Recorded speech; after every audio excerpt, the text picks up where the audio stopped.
Now,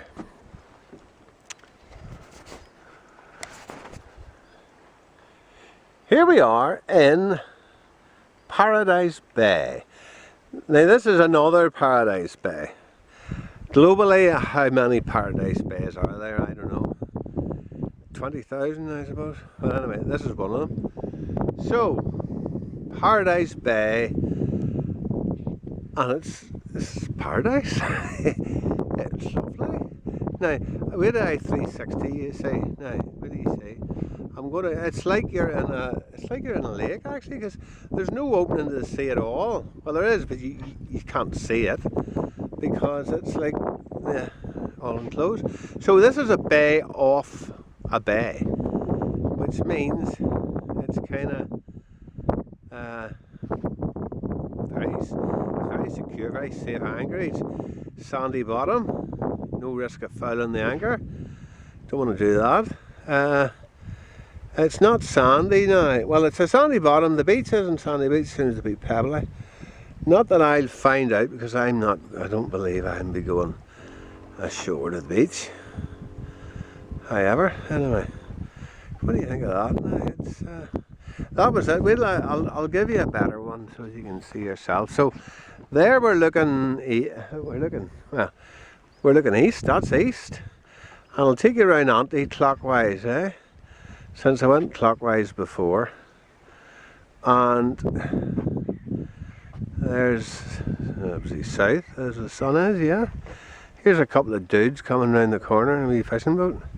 And there's a fisherman parked up. Yeah. There's a wee egret just taken off. Right round again.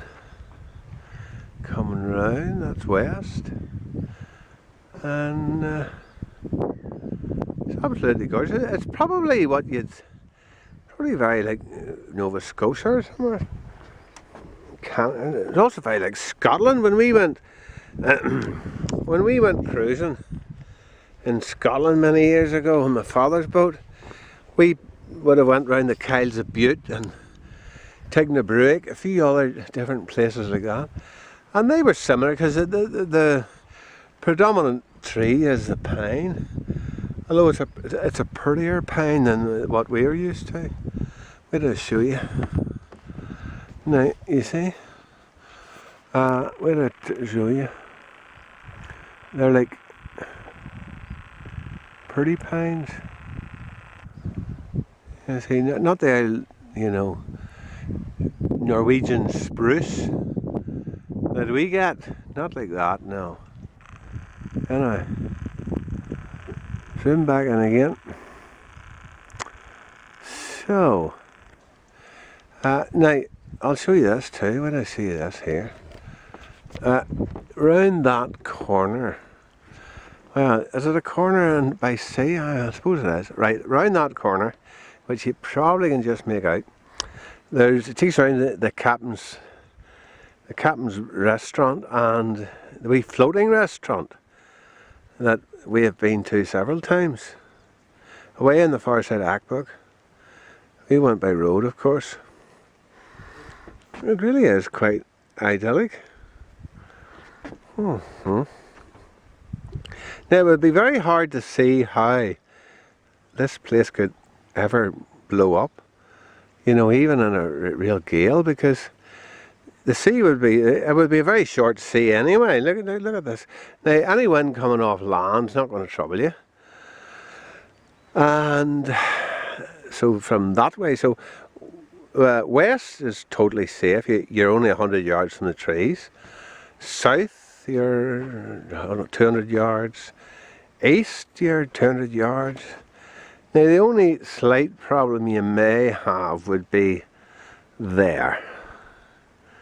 And even that, now it's only about a mile to the far side of the bay.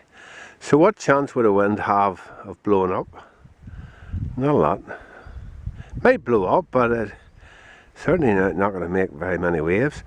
And I don't think there's very much of a traffic situation here in and out at night. So actually Dirty's talking about why don't we Why don't we overnight here? So it may do. I'm going to go on down and the captain's table over that way. Check it out. Dirty forgot to bring oil for the fry in the morning. So what I'm going to try to do is see if I can buy some olive oil. Other than that, I'm cooking in butter, and with that there, see that? I don't need to be cooking in butter. So there you are. We'll show you my wee. There's the anchor, look. Alright, that's the bowsprit, to be technical. That's our little indicator flag, which lets me know when I'm manoeuvring the boat what way the wind's blowing off the bow. Gives you sort of an idea if you're going to drift. And then I'll show you this here. Where do you see this? There is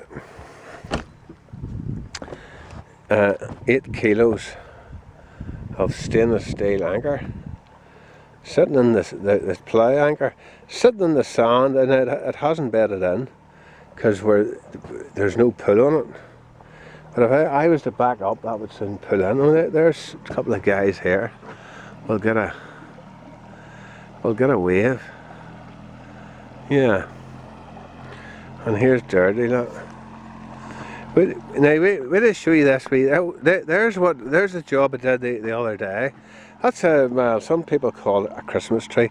It's a emergency lantern mast together with a reflector, radar reflector, not a light reflector.